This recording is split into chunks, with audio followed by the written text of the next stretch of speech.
Hey everyone, welcome to problem number 22, generate parenthesis.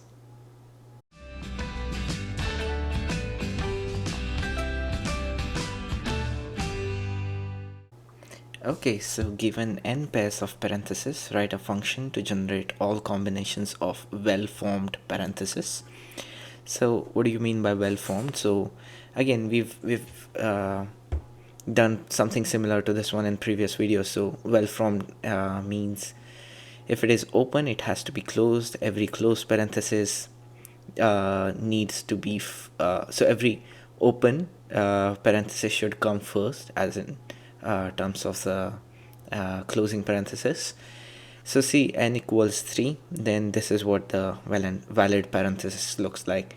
If n equals 1, then it's just this example, right?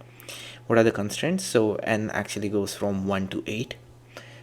So how do you pluck out the cues from something like this? So if something like this kind of comes in, it's easier to gather more data. So what do I mean is, see, the n is surprisingly in a way low, but if something like that comes in and you use a code, then probably the chances are you're gonna run into memory spill and memory errors. And what do I mean by gathering more data? So let me come to that point. Just put a pin in that, and let's see how we can tackle this with the brute force method. So if something like this gets asked to me in an interview, I can just do is use the defined library from iter tools. That Python gives me that freedom of using that particular library. And then if we have, say, a valid parenthesis, then how would I check about that? So if, sorry, def check for validity, and it has a string, then as we have done it in the previous example, so what we can do is get a temporary stack, and for character in string, so say if character equals an opening brace, then we would just append in the stack. Else we would just check if stack is there, or and top of the stack is actually the opening parenthesis. Oops. If that's the case, we would do stack.pop, else we would just return false. So if something like this comes in, and we have an example that, say, in parenthesis it starts with something like this, then we would want to return false, right? Because it starts with an closing curly brace, which we do not want, right? And how do we go about checking up the permutations? So if given an n, we would do something like this. Oops. What does your array look like?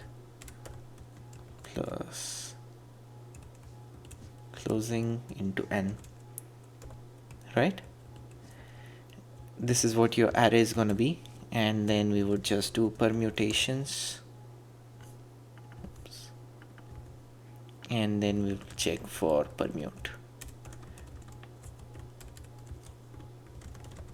permutations, right? And then we would have result equals set, and this temporary string would be join of permute, and if temp string in result is not in result, then we can just do check for the validity. So if check for valid temp string, if it is valid, then we would just add it to the result set, return result.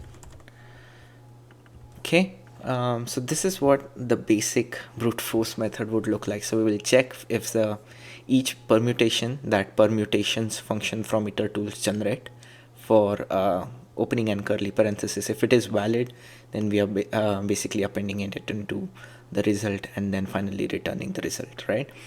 So let's see. Definitely, oops, I think I might have missed something. Wait a minute. Oh, my bad. And at the end, we would just return if length of the stack equals 0. Okay, let's run this.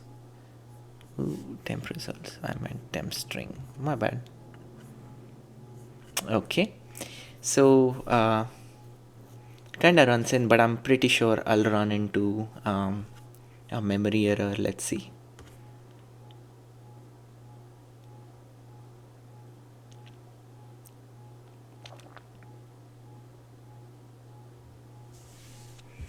Okay, look at this one, time limit exceeded. So it kind of does a decent job till 5, but it fails at n equals 6. And we just want to go 6, 7, and 8 because just 8 things are there. So let's see if we can come up with a better approach here. And I'm going to comment this out.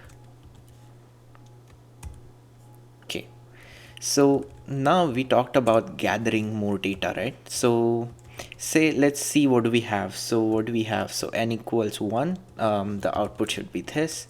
N equals 2, the output should be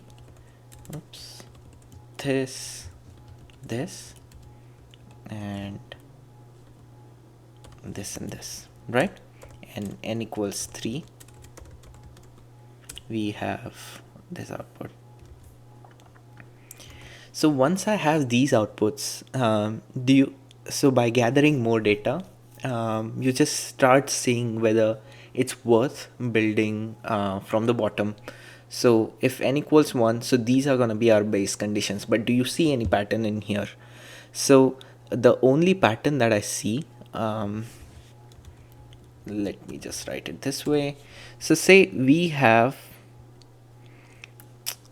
opening a set of opening and curly parentheses, opening and closing ones. Okay, so what exactly we are doing is with each index, after each index we are basically putting this and then appending the rest of the strip. So just to demonstrate it further, this is 0th string, this is 1 string. Okay, and let's just give them. Okay, so with a simple for loop, after the 0th string, so we have whatever we have till 0, then we would just append in this. Okay, we would just append in this and we would put what the rest of the string is, and same goes for the 1 as well. So this is the first, and then we would just after the first closing thing, we would just append in this set of opening and curly braces, and that basically gives you the output of n equals 2. Similarly for 3, so after each iteration you append in open and curly parentheses, and that's how you get 3, right?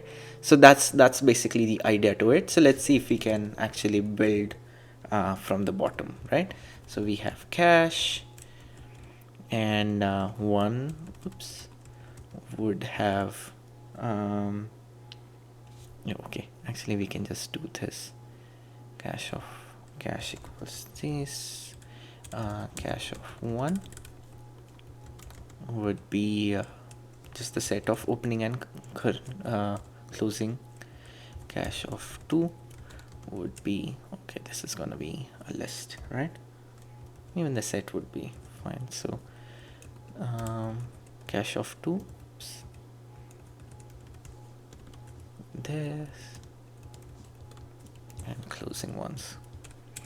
Okay, so for I in range 3, because 1 and 2 is already taken care of, and n plus 1, that's where we would go.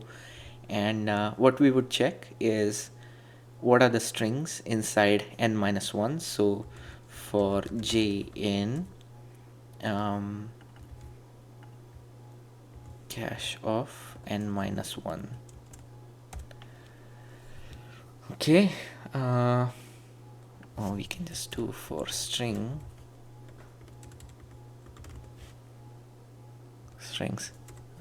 in cache of n minus 2, so each string, and we would just go by index and index. So for j in range of 0 to len of string, and we would just keep a scene set here, and temporary string, as we have discussed, is string of everything till j plus set of opening and closing parenthesis, and string of j to everything. So if temp string in scene,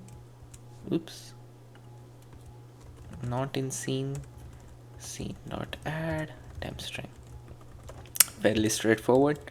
And at the end, what we would do, cache of I equals scene, and then we would just return cache of n. Yeah, pretty straightforward. A little bit tricky if you don't know the trick, but if something like that comes, it's easier to start looking out for the patterns, because these things would kind of easily give away that if you try to do something like an iterative approach, you might end up into timeout, either memory or actual complexity of the time. So okay, let's see if this works. Ooh, I think I might have missed. Okay, output. Okay, let's see. Ooh, there you go. So it's not n minus 2, it's I minus 1. Right? So 3 would refer to strings in 2, 4 would refer to strings in 3, and so on and so forth. Right? Let's go ahead and submit this. Okay, there you go. Perfect. Thank you so very much for tuning in. I'll see you guys in the next video. Cheers.